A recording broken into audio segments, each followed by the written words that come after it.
Hai hai, jumpa lagi dengan Inang Sofi. Oke teman-teman, kali ini Inang mau coba ini ya ngobrol-ngobrol atau berbagi. Karena belakangan tuh Inang banyak banget lihat di Instagram, di TikTok tuh yang slogan dengan iringan musik tertentu ya, lagu tertentu sih. Kemudian nanti captionnya healing dong, healing gitu ya. Lagi ada kata-kata healing dan self reward, itu lagi banyak banget. Nah, Inang sih tertarik dengan kata healing. Jadi kata-kata healing dong, healing, terus menampilkan suatu tempat alam atau dan lain sebagainya gitu ya, seperti itu ada kayak pergeseran makna sih. Itu tuh kayak refreshing aja, kayak recharge gitu kepada alam. Bukannya nggak healing ya, healing juga. Cuman kalau misalnya kita lihat arti healing dalam pengertian yang lebih dalam secara psikologi ataupun nanti juga secara spiritualitas, healing itu adalah sebuah proses penyembuhan terhadap, menyembuhkan apa sih? Menyembuhkan luka batin, atau biasanya dengan bahasa Inggrisnya kita melakukan inner healing.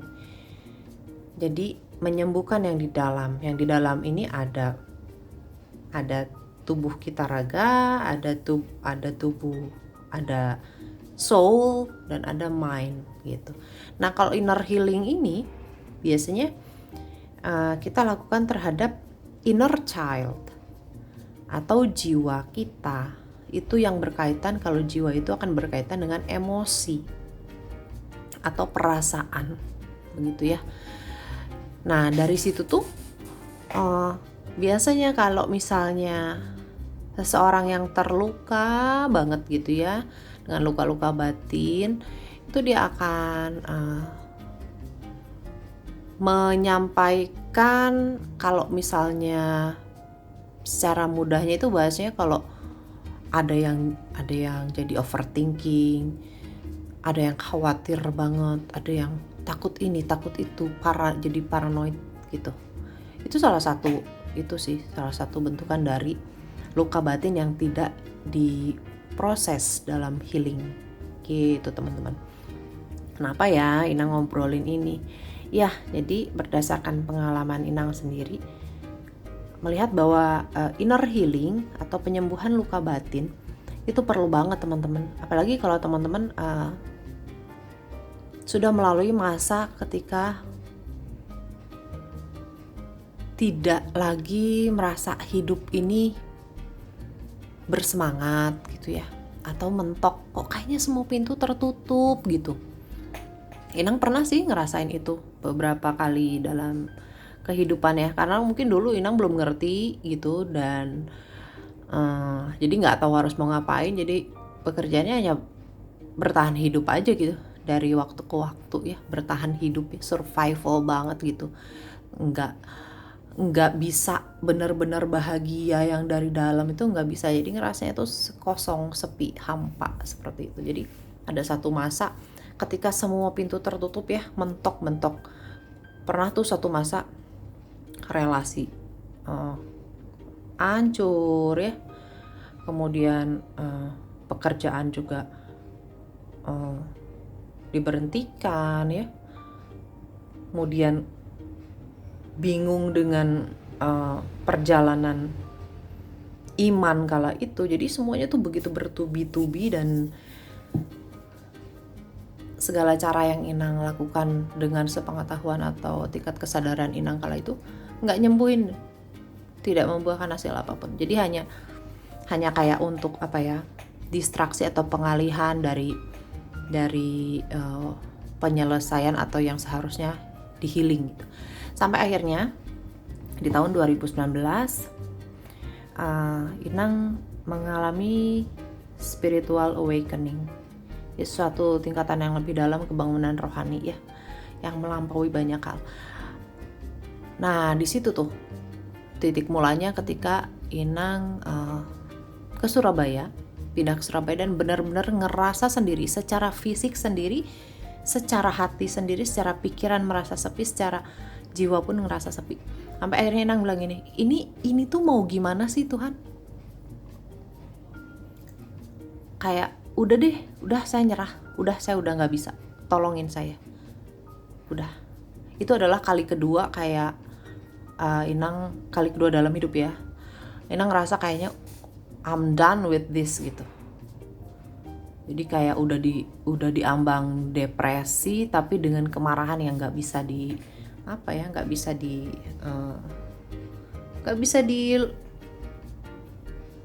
diurai lah gitu ya, dijelaskan gitu, nggak bisa. Then akhirnya ketika sudah surrender itu ya, udah menyerah itu, ternyata semesta atau sang kehidupan atau sang sumber itu akhirnya memberikan jalan untuk Inang bertemu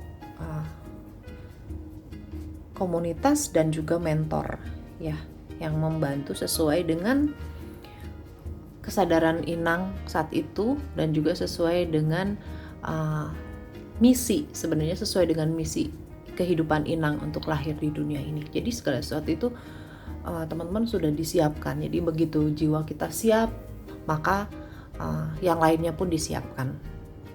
Seperti itu. Jadi Inang masuk ke dalam kesiapan, ya udahlah, saya udah nggak bisa ngapa-ngapain, tolong saya. Maka disiapkanlah pertolongan itu sesuai dengan kebutuhan Inang. Nah, dimulailah kelas atau treatment healing, namanya inner healing ya teman-teman. Dibutuhkan kerendahan hati, dibutuhkan ketekunan, dibutuhkan kesadaran yang kesadaran yang cukup gitu untuk masuk dalam kelas-kelas inner healing. Karena begini teman-teman, ketika kita mau melakukan inner healing, biasanya di sisi diri kita ada ego. Nah, egonya ini ada ego yang terluka ya, yaitu bagian dari luka batin itu. Nah, ego yang terluka itu, dia itu seperti kayak ngeblok dan gak mau untuk masuk ke dalam perasaan yang terjadi di waktu lalu. Dia gak mau. Jadi ketika Inang mau healing itu ada masa-masa, misalnya nih hari ini mau kelas healing, nah malamnya tuh Inang udah gelisah gitu. Jadi kayak ada bagian dari diri Inang itu yang gelisah, kayak aduh jangan dong nanti inget lagi ke pengalaman itu, aduh nanti dikorek-korek kayak luka yang dikorek-korek. Nah seperti itu. Jadi tapi tetap memang harus dengan keinginan yang kuat ya, dan juga kesiapannya ketika jiwa kita siap gitu. Akhirnya terus dilakukan. Nah setelah dilakukan nih, ngapain sih healing-healingan gitu secara spiritualitas, buat apa ya? Secara psikologi buat apa ya? Jadi gini teman-teman, kalau secara psikologi, kalau kita sudah menyelesaikan perjalanan, nggak harus menyelesaikan lah ya, karena namanya hidup tuh kita akan terus melakukan inner healing, kita akan terus berproses untuk semakin mengenal diri gitu ya, semakin masuk ke dalam diri gitu. Itu prosesnya nggak akan selesai sih selama kita hidup, dan mungkin nanti setelah jeda atau setelah kematian gitu ya. Tapi setidaknya kita ketika memulai itu dan melakukan itu, secara psikologi kita mengurai blok atau mental blok diri kita, bagian dari diri kita yang terluka. Karena diri kita yang terluka itu biasanya dia memiliki kecenderungan untuk jadi kita hanya survive tapi kita nggak develop, kita nggak mengembangkan kemampuan diri kita. Padahal kita ini adalah makhluk yang manusia ini smart ya. Jadi kayak otak kita itu kan paling digunakan berapa ya? 7%-an lah gitu. Yang kalau yang biasa-biasa itu 7% tuh. Kalau yang misalnya memang dia gunakan dengan push gitu ya, dengan mengoptimalkan, itu 15-20% doang. Nah, sisanya itu kan masih banyak tuh. Nah, kalau kita terus dalam keadaan terluka itu sedikit banyak dia akan juga menghambat untuk kita berkembang baik secara pikir ataupun secara kejiwaan ya. Jadi misalnya gini, kalau secara kejiwaan gini, misalnya umur Inang 40, tapi karena Inang terluka dan tidak memproses inner healing atau luka batin tersebut, Inang seperti terjebak di usia 15 tahun gitu. Jadi perkembangannya nggak ngikut. Nah, dengan inner healing itu nanti diurai lapisan demi lapisan melalui proses healing.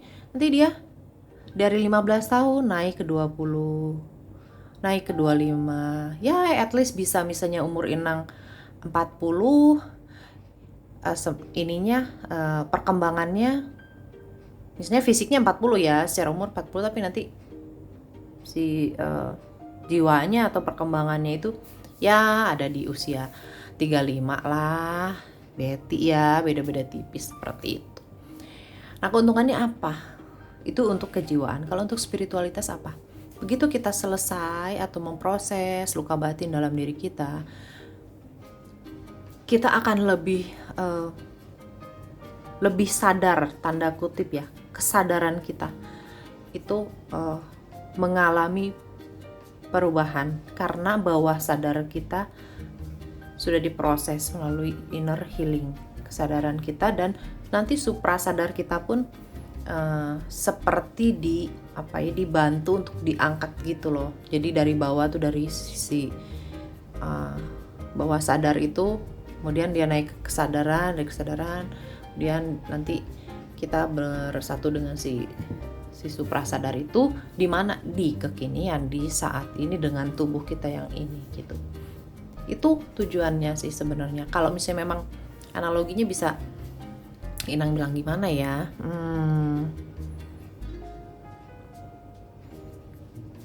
jadi seperti kita itu menyelesaikan game. Nanti dari game yang ini selesaikan yang ini, kemudian nanti dari ini nyambung lagi puzzle-nya ke sini dan seterusnya gitu.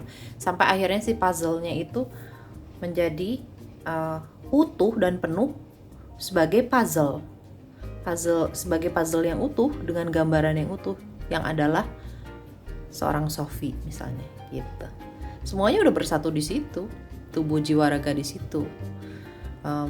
Kemudian suprasadarnya juga udah di situ. Jadi kita bersatu dengan yang namanya keilahian itu ya ada di situ. Nggak kemana-mana ya di situ, di tubuh, di kehidupan kekinian kita yang sekarang gitu loh teman-teman. Mungkin nanti nextnya ya Inang coba membahasakan lagi dengan lebih mudah gitu ya, gimana sih konsep yang barusan tuh.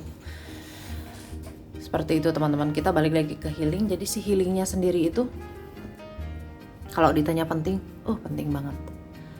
Karena dengan kita melakukan inner healing, inner journey, kebisingan dalam diri kita itu berkurang sedikit demi sedikit. Apa itu kebisingan? Kebisingan itu seperti kayak suara-suara yang, aduh gue takut begini, aduh besok gue gimana, aduh kok gini ya, wah si ini mah gini, berarti nanti ke gue bakal gini. Jadi segala prasangka, menghakimi, ketakutan, semua dasarnya dari sebuah ketakutan sih. Karena luka batin itu dimulai dari ketakutan. Jadi menyembuhkan macam-macam ketakutan dalam diri, kemudian banyak hal-hal nanti yang terurai. Jiwa kita tuh ngerti banget, dia tuh pintar banget. Jadi begitu kita melewati satu tahap penyembuhan, nanti akan ada kesadaran baru masuk. Kita akan jadi lebih ya grade bijaksananya meningkat ya. Kemudian kecerdasan kita pun meningkat. Kemudian banyak sekali nanti keilmuan itu tuh datang dengan mudah ya. Apalagi kalau buat teman-teman yang memang mempercayai bahwa teman-teman itu adalah starseed, light worker or wanderer gitu. Jadi buat orang-orang yang terpanggil dengan misi jiwa di kehidupan ini di bumi, Inang sih ngajak untuk ayo deh healing dulu deh. Healing, kemudian berbaikan dengan diri sendiri, melakukan kerjasama yang baik ya dengan diri sendiri. Karena kalau menurut pengalaman Inang, ini tuh healing itu nanti ada kaitannya juga dengan titik-titik cakra atau titik-titik energi di tubuh ya. Menurut pengalaman Inang sendiri, melalui proses healing 1 tahun itu sampailah pada keadaan raga. Jadi raga itu memang dia merespon terakhir ya terhadap healing, karena dia itu kan bisa menguras energi yang sebelumnya itu bisa sampai 7 tahun untuk satu luka. Setahu Inang seperti itu ya. Nah, dalam proses healing 1 tahun ya, ini bukti bahwa sampai ke fisik. Inang tuh punya kayak kapsul benjolan gitu di kaki, dan kalau setiap duduk bersila itu tuh mengganggu, dan apalagi kalau lagi meditasi tuh mengganggu banget gitu ya. Nah, setelah melalui proses inner healing baru Inang sadar benjolan tuh kempes. Ternyata itu tuh ada hubungannya dengan proses inner healing, karena kaki itu adalah tentang perjalanan, teman-teman. Cakra di kaki itu adalah tentang perjalanan. Nah, ketika perjalanan Inang itu tidak on the track, sampailah pada fase setelah bertahun-tahun, karena kan sebenarnya panggilan Inang tuh sudah berlangsung dari mulai umur 23 kala itu ya, untuk rememberingnya ya. Nah, akhirnya sembuh. Jadi teman-teman, kalau ditanya apakah ada manfaatnya inner healing sampai ke fisik, ada banget. Karena Inang ngalamin migrain selama bertahun-tahun, mungkin 10 tahun di tas Inang tuh selalu minimal ada obat Panadol. Sekarang migrainnya hilang dong. Kalau migrain pun Inang tahu penyebabnya apa. Belum makan karena lapar gitu teman-teman. Dan kalau teman-teman bisa lihat, ini nih yang terkasih Baba Tere yang menemani Inang Sofi dalam proses inner healing. Aduh, Inang makasih banget, tidak bisa kadang-kadang kalau kata-kata tuh sudah tidak mewakili, tapi rasa ini ucapan terima kasih ke semesta ya. Setelah Inang memilih jalan untuk kembali ke on the track, ke misi jiwa gitu, dipertemukan dengan seorang Baba Tere. Dan akhirnya untuk healing itu teman-teman, pada akhirnya setelah semua suara dalam diri kita berisik itu reda, kita akan berdamai dengan keadaan. Jadi healingnya mungkin bukan sebuah target yang adalah 100% sembuh, bukan. Tapi ada kedamaian untuk bisa melihat ya, atau menerima apa yang gak bisa dirubah. Dan kalau bisa dirubah, kita punya keberanian. Dan kita punya kebijaksanaan untuk melihat perbedaan keduanya. Kalau teman-teman baca nih di depan teman-teman, ini adalah doa internasional untuk proses healing dari kemelekatan. Kemelekatan tuh banyak banget. Kemelekatan itu bisa kayak drugs, seks, money, dan lain sebagainya. Mungkin nanti di next video ya kita bahas tentang yang berkaitan masih dengan hal ini. Tapi Inang berusaha menjelaskan healing versi spiritual dan pentingnya bagi pejalan atau pelaku spiritual atau yang sedang awakening spiritual. Gitu teman-teman. Terima kasih banyak udah menyimak videonya. Tetap jadi diri sendiri. Temukan keilahian dalam dirimu. Oke? Terima kasih. Salam kesadaran kolektif. Namaste teman-teman.